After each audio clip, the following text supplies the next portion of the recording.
Hello बच्चों, आज मैं आप लोगों को क्लास 10th की जो आपके पास ये लेटेस्ट एडिशन की आर.डी. शर्मा की बुक है ना, एमसीक्यू वाली। आपको पता है ना कि मैं आर.डी. शर्मा की दो बुक्स हैं, एक में जिसमें सब्जेक्टिव क्वेश्चंस है और एक है जिसमें एमसीक्यू है, आपके पास केस स्टडी बेस्ड क्वेश्चंस है। ये लेटेस्ट एडिशन वाली ही बुक है। तो इसका आज मैं आप लोगों को जो चैप्टर नंबर 3 है ना, आपके पास कौन सा है chapter number 3, pair of linear equation in 2 variables, तो इसकी केस स्टडी कराने वाली हूँ। चैप्टर 1 और 2 की हम ऑलरेडी कर चुके हैं, चैनल पे अपलोड है। तो आज बारी है चैप्टर नंबर 3 की। अब पहले आपको मैं एक बार दिखा दूं, इसमें ये एमसीक्यू क्वेश्चंस भी हैं, हम इनको भी करने वाले हैं। तो बहुत जल्द आपको इनके सॉल्यूशन भी चैनल पे मिल जाएंगे, सॉल्व्ड के भी और अनसॉल्व्ड के भी। पहले हम अपनी केस स्टडी कंप्लीट कर लेते हैं, क्योंकि हमें पता है केस स्टडी कंपलसरी आनी ही आनी है। और वैसे भी इस बार पैटर्न चेंज हुआ है, अब कॉम्पिटेंसी बेस्ड क्वेश्चंस ज़्यादा आने वाले हैं, तो आप उन्हें ज़्यादा उन पर ध्यान दीजिएगा। ठीक है, चलिए हम शुरू करते हैं। यहाँ पर अपना ये केस स्टडी है, एग्जाम्पल नंबर 11। देखते हैं क्या है।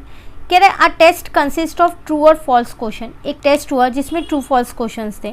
1 marks awarded for every correct answer. अगर आप सही आंसर देते हैं तो आपको 1 नंबर मिल जाएगा। ठीक है, while 1/4 marks is deducted for every wrong answer. लेकिन अगर आप गलत आंसर देते हैं तो 1/4 मार्क्स आपका कट हो जाएगा। A student knew answer to some of the question. एक बच्चा है जो कुछ ही क्वेश्चन के आंसर जानता था। Rest of the question he attempted by guessing. बाकी के क्वेश्चंस में उसने तुक्का लगाया है। जो जानता था वो तो सही है, तो उसके तो 1 नंबर उसे मिल ही जाएंगे, पर बाकी के में उसने तुक्का लगाया। अगर सही हुआ तो 1 नंबर मिल जाएगा, लेकिन अगर गलत हुआ तो 1/4 मार्क्स कट हो जाएंगे। ठीक है, ही आंसर 120 क्वेश्चंस। टोटल कितने क्वेश्चंस का आंसर किया उसने? 120। अब इसमें कुछ ऐसे क्वेश्चंस हैं जो उसे आते थे और कुछ ऐसे क्वेश्चंस हैं जिसमें उसने क्या किया, तुक्का लगाया है। And score 95 marks. टोटल आए लेकिन उसके 95 मार्क्स है। क्यों? क्योंकि इसमें कुछ आंसर्स उसके गलत भी तो होंगे, तभी तो 95 आए, नहीं तो 120 नहीं आते। हर एक का 1 मार्क्स मिलता है तो 120 आ जाते हैं, पर कुछ आंसर उसने गलत किए होंगे, इसलिए उसके 95 मार्क्स आए हैं। क्वेश्चन क्लियर हो गया?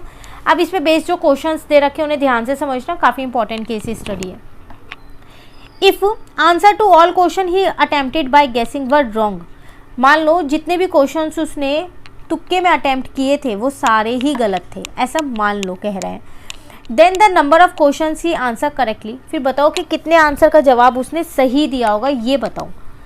तो मेरे को ना सही का पता ना गलत का पता, अभी मैं दोनों को कुछ ना कुछ मान लेती हूँ, है ना। तो इसको मैं यहाँ पर लिख लेती हूँ और उसके बाद हम इसको सॉल्व करते हैं।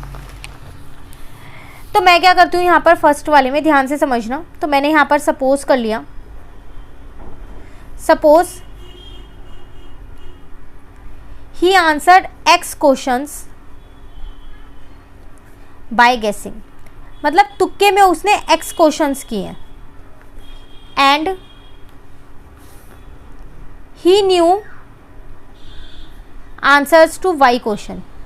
अब Y क्वेश्चंस ऐसे थे जिनके आंसर्स वो जानता था। ठीक है, तो Y क्वेश्चन ऐसे थे जिनके आंसर वो जानता था, तो उसका तो उसे 1 नंबर मिला होगा। X वाले के में उसने गेसिंग में किए, तो कहीं गलत होंगे कहीं सही होंगे, तो सही का 1 नंबर और गलत का कट जाएगा 1/4। टोटल उसके मार्क्स आए कितने हैं? 95, पर उसने टोटल क्वेश्चंस कितने अटैम्प्ट किए हैं? वो किए 120। तो इन दोनों को मिला के तो उसके 120 क्वेश्चंस अटैम्प्ट हुए हैं। फर्स्ट इक्वेशन तो यही बन गई। अब सही आंसर के उसे Y मार्क्स मिल जाएंगे, माइनस गलत आंसर के उसके 1/4 कट जाएंगे, और टोटल आए उसके 95 मार्क्स हैं। क्योंकि ये गलत आंसर वाला था ना, गेसिंग वाला, इसलिए X के साथ लिखा है। तो ये आ गया मेरे पास Y minus X/4 is equals to में 95। इसके नीचे कुछ नहीं है, 1 लगाया। ये आ गया मेरे पास 4Y माइनस का X इज इक्वल टू में 95। ठीक है, तो अब यहाँ पर आ जाएगा 4Y माइनस का X, इसको वहाँ पर ले गई 95 इंटू में 4 कर दिया। कुछ नहीं कर रही, मैं एक दूसरी इक्वेशन बना रही हूँ ताकि मैं उनको सॉल्व कर सकूँ। तो मैंने क्या किया, 95 को 4 से इंटू कर दिया, तो मेरा आंसर आ गया कितना? 380। तो 4Y माइनस का X इज इक्वल टू में 380 आ गया। ये मेरी इक्वेशन 2 हो गई। मैं इक्वेशन 1 और इक्वेशन 2 को सॉल्व करके X और Y की वैल्यू निकाल लेती हूँ। तो यहाँ लिख देते हैं पहले। तो सॉल्विंग इक्वेशन 1 एंड 2। तो इक्वेशन 1 है मेरे पास x plus Y is equals to में 120 है। इक्वेशन 2 है मेरे पास माइनस x प्लस का 4y इज इक्वल टू में 380 है। ठीक है, मैं इस x को इधर ले आई हूँ पहले और वो बाद में कर दिया है।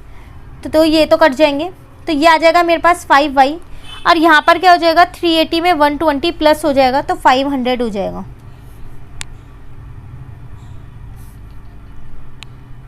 क्लियर हो गया। अब आप यहाँ से क्या करेंगे, y की वैल्यू यहाँ से आप निकाल सकते हैं, तो वो कितनी आ जाएगी आपके पास, वो आ जाएगी 100।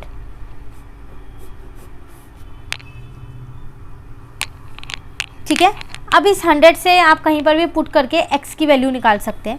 तो मैं इसको क्या करती हूँ, पुट कर देती हूँ, पुट इन इक्वेशन 1। तो इक्वेशन 1 मेरे पास क्या है, वो है मेरे पास x plus Y is equals to में 120, यही है। ठीक है। अब हम यहाँ पर x को ऐसे ही रहने देते हैं, यहाँ 100 लिख देते हैं, तो x की वैल्यू कितनी आ जाएगी, 20 डिग्री। आपसे फर्स्ट क्वेश्चन में पूछा क्या गया था कि number of question he answered correctly, उसने सही करेक्ट आंसर कितने क्वेश्चंस का दिया है वो आपको बताना था। ठीक है।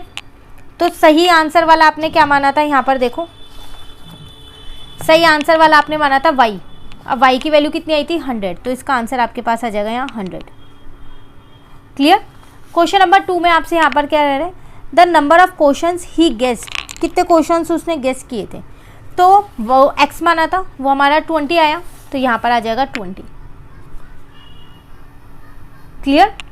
थर्ड क्वेश्चन में कह रहे हैं, if answer to all question he attempted by guessing were wrong, मान लो जितने भी क्वेश्चंस उसने अटेम्प्ट किए थे तुक्के में वो सारे ही गलत थे, एंड आंसर 80 करेक्टली, और सही आंसर उसने 80 क्वेश्चंस का किया, तो उसे कितने नंबर मिलेंगे। तो देखो 80 में से 80 तो मिल ही जाएंगे जो उसने सही किया।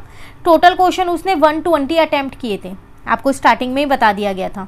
120 में से अगर आप यहाँ पर देखो थर्ड वाले का, तो 120 उसके टोटल क्वेश्चंस थे, जिसमें से 80 उसने सही अटेम्प्ट किए, तो 40 उसके इनकरेक्ट हैं ये वाले, और इनकरेक्ट का 1/4 मार्क्स जाने वाला है ना। तो कितने मार्क्स आने वाले हैं उसके, 80 मार्क्स तो आएंगे ही आएंगे, माइनस इस जो ये 40 उसने गलत किए हैं उसका 1/4 कट जाएगा, इसका मतलब 10 नंबर कट जाएंगे उसके, तो टोटल उसके 70 मार्क्स आएंगे। क्लियर।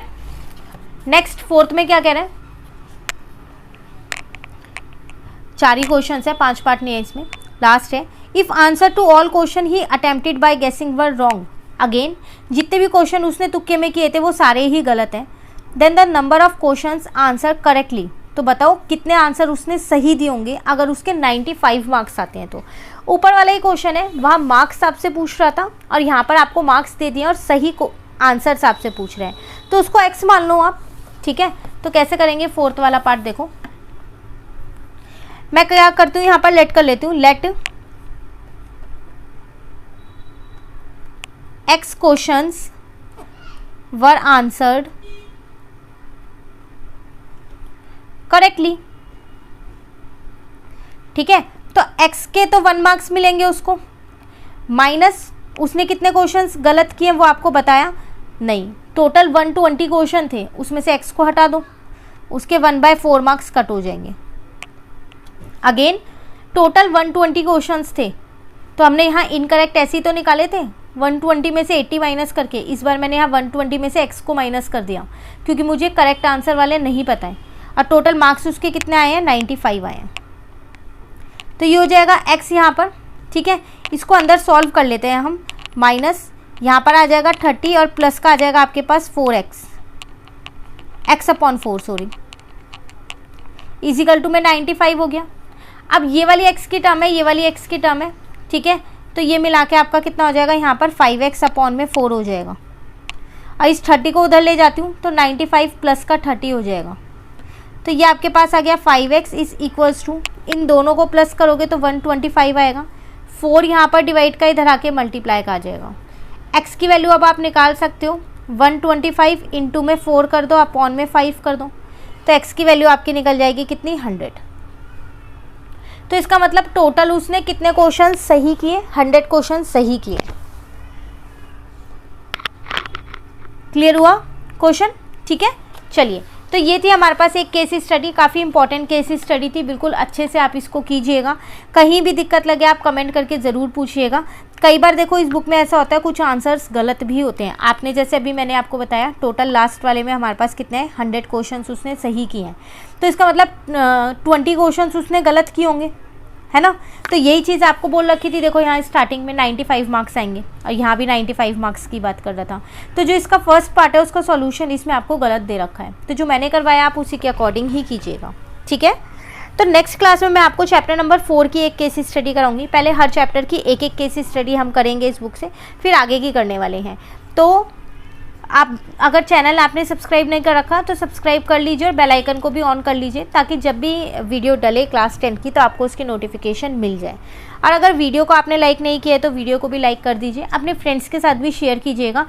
इस आर डी शर्मा की बुक से प्लस जो इसकी मेन बुक है उसके सारे सॉल्यूशंस आपको चैनल पे मिल जाएंगे और स्टार्ट हो चुकी है वीडियोस डलनी चैप्टर नंबर 1 से, तो आप वहाँ से अपनी पूरी आर डी शर्मा कंप्लीट कर सकते हैं, सॉल्व भी और अनसॉल्व एग्जाम्पल भी।